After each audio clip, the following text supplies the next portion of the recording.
దేవుపై నేను పెంచుకున్న ప్రేమని, అతనితో నేను ఊహించుకున్న నా జీవితాన్ని అన్నింటినీ మర్చిపోతాను.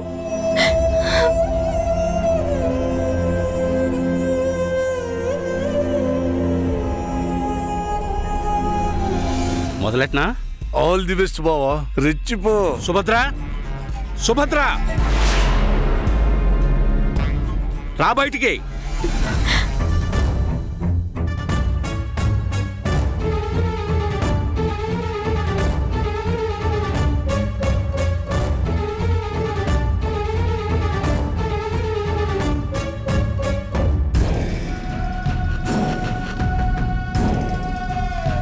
ఏమైంది? ఇంకా ఏం కాకూడదని. అంటే ఈ సుభద్ర ఇంట్లో ఉండడానికి వీల్లేదు.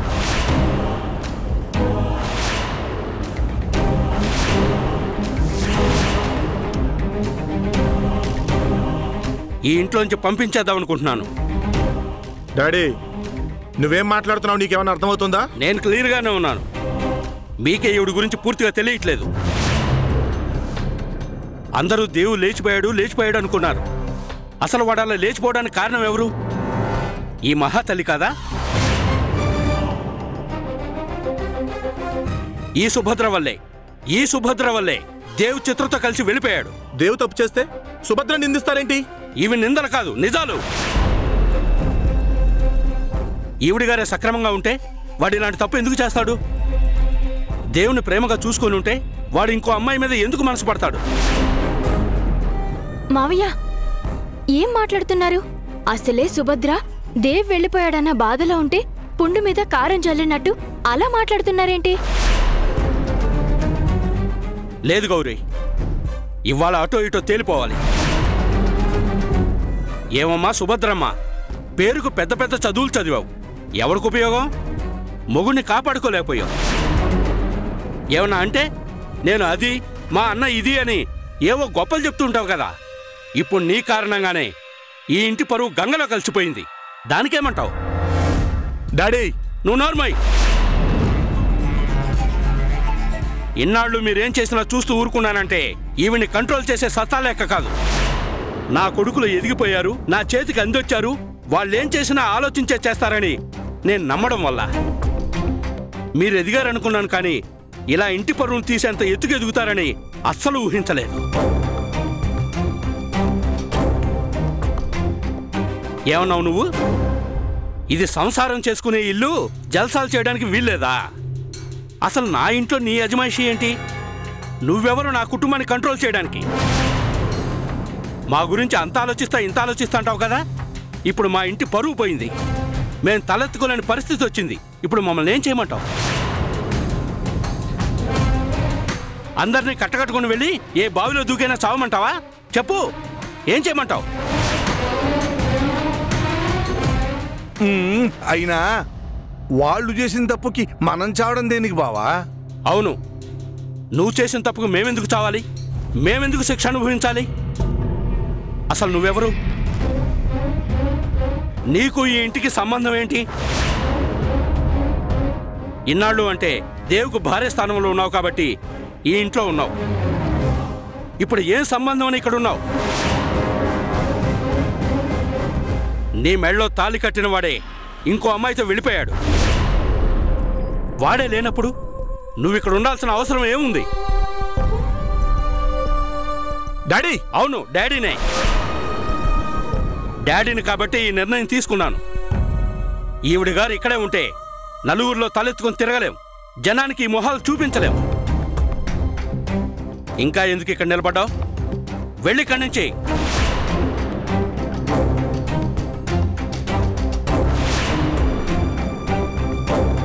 వెళ్తావా, మెడపట్టి గంటేయమంటావా?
జుకి నట భంగిమవో ధీంతన తోంతన శంకరునికి సంకీర్తనవో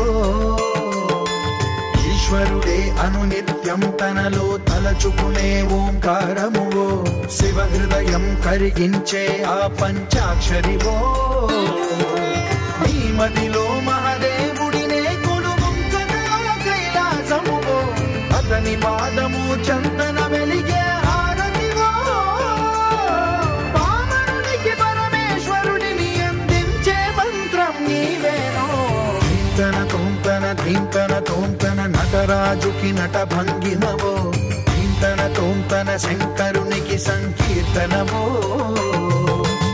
ఈశ్వరుడే అనునిత్యం తనలో తలచుకునే. అయ్యో బాబోయ్, కొంప మునిగింది. బావా, ఈ టైంలో దేవొచ్చాడేమిటి? ఎందుకైనా మంచిది అల్లుడికి కాస్త దూరం మెయింటైన్ చెయ్యి.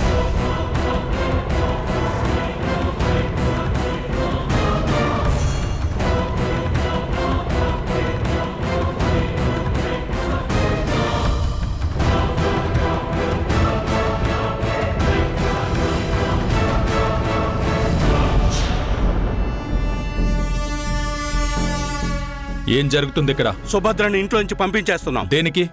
ఎందుకో నీకు తెలీదా? అయినా నువ్వు చిత్రతో వెళ్ళిపోయావు కదా, మళ్ళీ ఎందుకు వచ్చావు? నేను వెళ్ళిపోయానా? అది సుభద్రని వదిలిపెట్టి.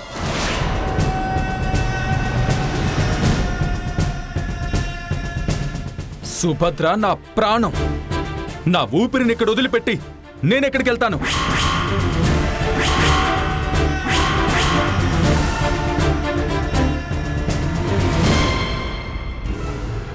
చిత్రతో పాటు వెళ్ళిపోయింది ఎవరో? వెళ్ళిపోయింది నేను మాత్రమే. నేను ఏ తప్పు చేయలేదని నా అంతరాత్మకు తెలుసు, పైన ఆ భగవంతుడికి తెలుసు. మీకు అర్థమయ్యేలా చెప్పడం నాకు అవసరం లేదు. నువ్వు ఎన్ని రంకులు నడిపినా చూస్తూ ఊరుకోమంటావా? నేను తప్పు చేసేవాణ్ణే అయితే ఇక్కడికి వచ్చేవాణ్ణే కాదు. ఇంకొకసారి ఈ విషయాన్ని అడ్డం పెట్టి సుభద్రనేమన్నా అనాలని ట్రై చేశారో నేనేంటో చూపించాల్సి వస్తుంది. రా సుభద్ర. నువ్వు వెళ్తే వెళ్ళు. సుభద్ర ఈ ఇంట్లో ఉండటానికి వీల్లేదు. ఉంటుంది. సుభద్ర నా భార్య.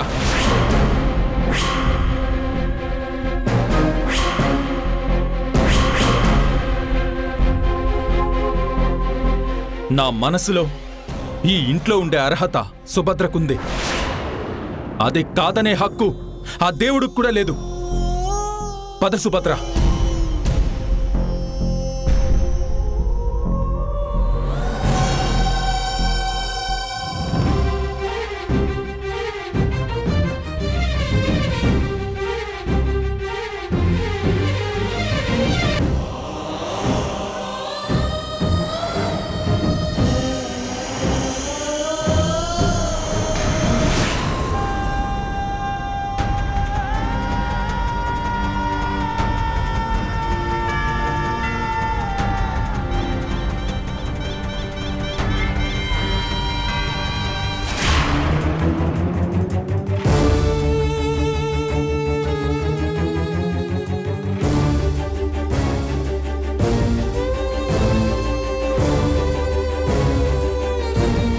నువ్వేం బాధపడకు సుభద్ర.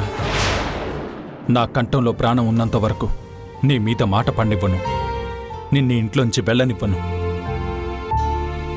వాళ్ళన్న మాటలే మనసులో పెట్టుకోవద్దు. వాళ్ళు ఎప్పుడెప్పుడు నిన్ను ఇంట్లోంచి బయటికి పంపించేద్దామా అన్న ఆలోచనలో ఉన్నారు. నిన్ను వెళ్ళగొట్టడం కోసం గోతికడ నక్కలా కాచుకొని కూర్చున్నారు.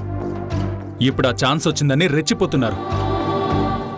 నీకేం కాదు, నువ్వెక్కడికి వెళ్ళవు. నీకు నేనున్నాను సుభద్ర. ఎందుకొచ్చావు?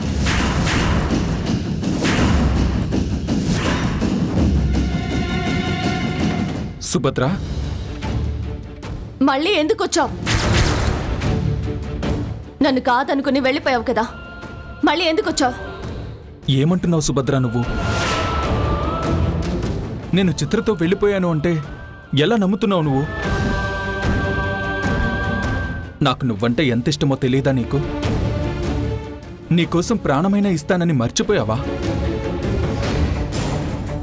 నా కోసం ప్రాణాలు ఇస్తావా?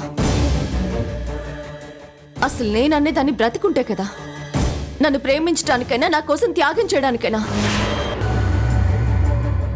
ప్రేమంటే ఏంటో తెలుసా నీకు? దాని వాల్యూ తెలుసా నీకు? 1కి 10 సార్లు ఐ లవ్ యూ అని చెప్పడం కాదు ప్రేమంటే. ఎన్ని యుగాలైనా ఒకే మనిషితో ఉండడం, ఎన్ని కష్టాలు వచ్చినా చెయ్యి వదలకపోవడం. ఇంకో ఆడదాన్ని చూసినప్పుడు,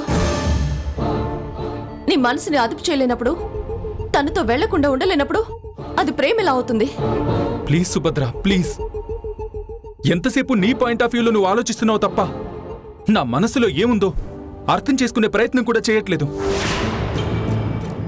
నువ్వే అంటుంటావుగా, భార్యాభర్తలు కలకాలం కలిసుండాలి అంటే, వాళ్ళ మధ్య ప్రేమ ఉండాలంటే ఒకరు చేసిన తప్పులు ఇంకొకరు క్షమించగలగాలి అని, ఒకరి పొరపాటుని ఇంకొకరు సరిదిద్దాలి అని. నేను చేసిన ఎన్నో తప్పుల్ని క్షమించావు, నన్ను మనిషిగా మార్చావు. నువ్వు తప్ప నాకు వేరే ప్రపంచమే లేనంతగా తీర్చిదిద్దావు. అలాంటి నువ్వు ఈ చిన్న తప్పుని మన్నించలేవా? నేను చిత్రతో వెళ్ళిపోలేదని నువ్వు నమ్మలేవా? చిన్న తప్ప? నేనుండాల్సిన స్థానంలో చిత్రని ఉంచాలనుకోవడం చిన్న తప్ప? అసలు అసలు ఇంత సిగ్గు లేకుండా ఎలా మాట్లాడగలుగుతున్నావు? చిత్ర మీద మనసు పడుతుంటే నీకు హాయిగా ఉందేమో, నాకు మాత్రం ఊపిరి ఆగిపోతున్నట్టుగా ఉంది. ఊరి పోసుకుని చావాలనిపిస్తుంది. సుభద్ర, నేను చేసింది తప్పే. అంత మాత్రాన నిన్ను వదిలేసి ఎలా వెళ్తాను? నీకు దూరంగా వెళ్ళి ఎలా బ్రతుకుతాను? బ్రతికలేవా? మరి చిత్రతో పాటు ఎందుకెళ్ళావు? అది కూడా అబద్ధమే అంటావా? నా భ్రమే అంటావా? అది నిజమే, కానీ అక్కడ జరిగింది వేరు, నువ్వు చూసింది వేరు. నేను ఒక్కనే వెళ్ళాను. నువ్వు నా మొహం చూస్తేనే అసహించుకుంటున్నావని, కొంతకాలం నీకు దూరంగా ఉంటే అయినా నా మీద కోపం తగ్గుతుందని, నన్ను అర్థం చేసుకునే అవకాశం దొరుకుతుందని ఒక లెటర్ రాసిపెట్టి మరీ వెళ్ళాను. అవునా? ఆ లెటర్ ఏది? వెళ్ళి పోస్ట్లో వేసావా? లేదు, ఇక్కడే పెట్టాను.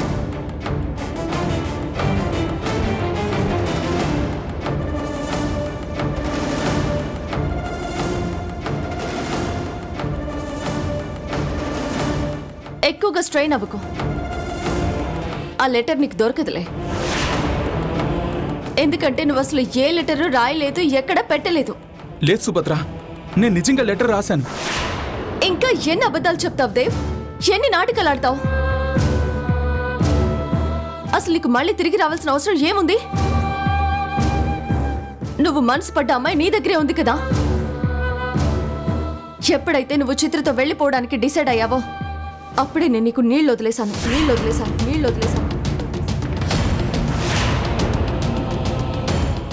ఇక నువ్వు నా భర్తవి కాదు, నేను నీ భార్యని కాదు.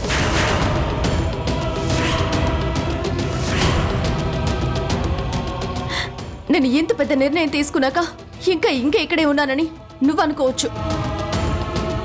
ఇది నీ కోసం మాత్రం కాదు, మా అన్నయ్య కోసం. ఇప్పటికే ఎన్నో సమస్యలతో అల్లాడిపోతున్నాడు. ఇప్పుడు నేను ఇంకో ప్రాబ్లం అవడం ఇష్టం లేక ఇక్కడే ఉంటున్నాను. నేను సంతోషంగా ఉన్నానని మా అన్నయ్య అనుకుంటున్నాడు. ఆ నమ్మకాన్ని చెడగొట్టడం నాకు ఇష్టం లేదు. ఈ రోజు నుంచి ఒకే గదిలో ఉన్న పరాయి వాళ్ళం, పక్క పక్కనే ఉండే పగవాళ్ళం. ఇంకోసారి నాతో మాట్లాడాలని ప్రయత్నించినా, నన్ను కన్విన్స్ చేయాలని ప్రయత్నించినా నేనేం చేస్తానో నాకే తెలీదు.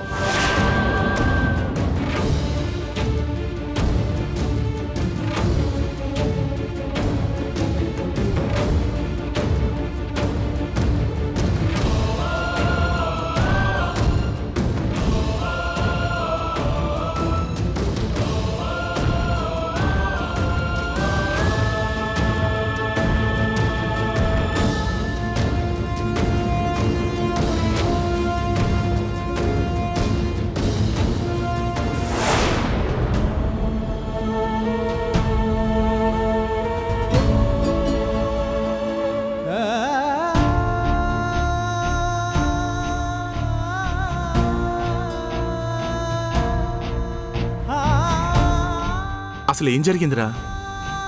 బంగారం లాంటి భార్యని ఇంట్లో పెట్టుకుని ఇంకో అమ్మాయితో వెళ్ళిపోవడానికి నీకు మనసెలా వచ్చిందిరా?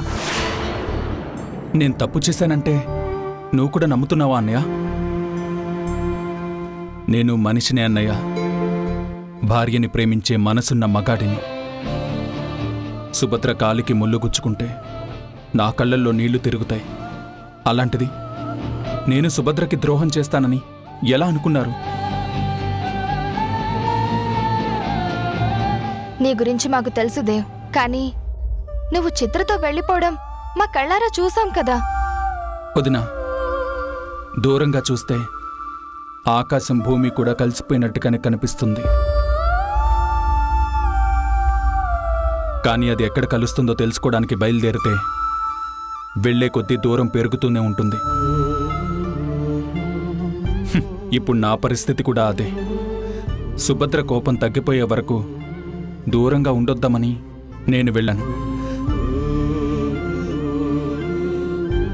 నన్ను కన్విన్స్ చేసి తీసుకొద్దామని చిత్ర వచ్చింది. మేమిద్దరం కలవడం మీరు చూశారు, దాన్ని ఇంకోలా అర్థం చేసుకున్నారు. నా దరిద్రమే అలా ఉందోదినా. నేను ఏ తప్పు చేయలేదని నిరూపించే ఒకే ఒక్క ఆధారం వెళ్ళిపోయే ముందు నేను రాసిపెట్టిన లెటర్.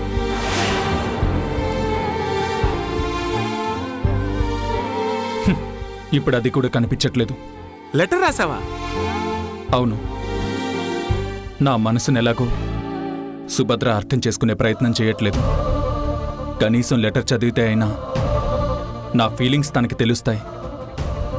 అప్పుడైనా నన్ను అర్థం చేసుకుంటుందనుకున్నాను. అది జరగలేదు.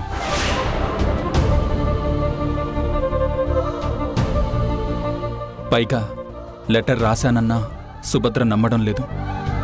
అంతా నా కర్మ.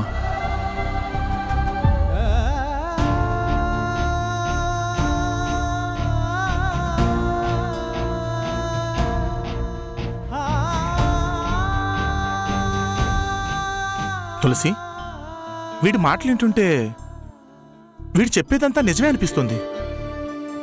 నాకు కూడా అదే అర్థం కావడం లేదండి. దేవ్ అన్నట్టు నిజంగానే లెటర్ రాసిపెట్టుంటే అది ఇంట్లోనే ఉండాలి కదా. ఏమైనట్టు?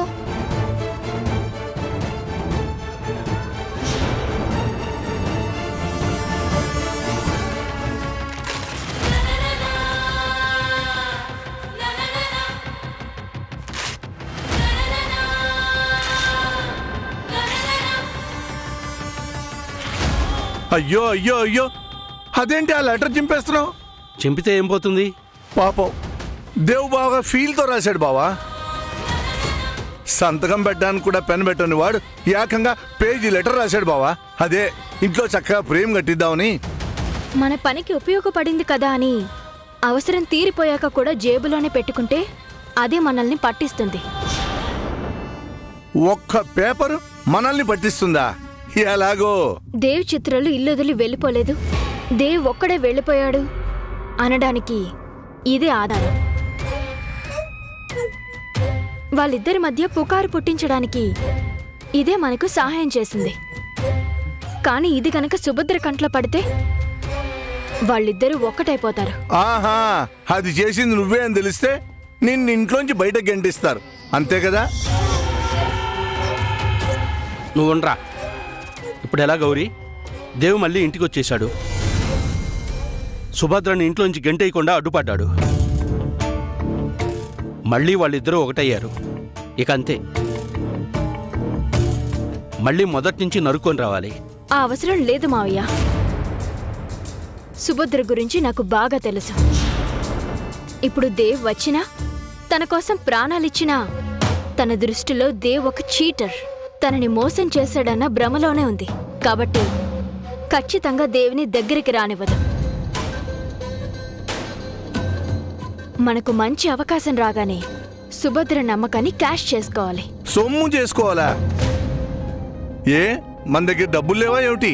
అవకాశాన్ని వాడుకోవాలంటుందిరా.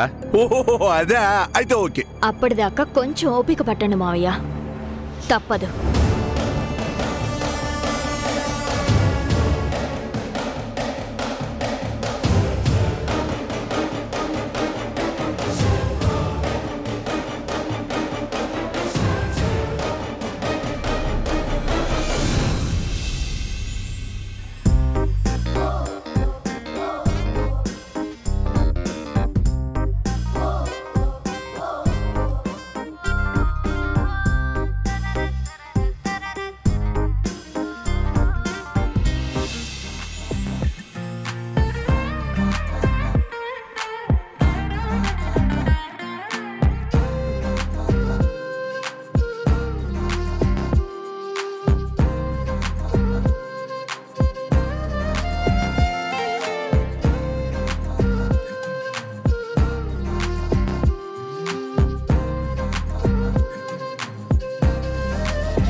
ఏం చేస్తున్నావు? చూస్తున్నాను. ఏం చూస్తున్నావు? అదే నువ్వు కూరగాయలు ఎలా కోస్తున్నావా అని. ఎలా కోస్తాను? అందరు ఆడవాళ్ళు కోసినట్టే కోస్తాను. కానీ నేను అందరినీ చూడలేను కదా. అదే వేరే వాళ్ళు కూరగాయలు కోస్తుంటే చూడడం తప్పు కదా. బావగారు ఫోన్ చేస్తున్నారు. కావాలంటే హగ్గిస్తాను. మీ అన్నయ్యతో మాట్లాడకుండా నువ్వు ఉండలేవు. నువ్వు మాట్లాడకపోతే నేను తట్టుకోలేను. సో కాంప్రమైజ్ అయిపోయి నాతో మాట్లాడు.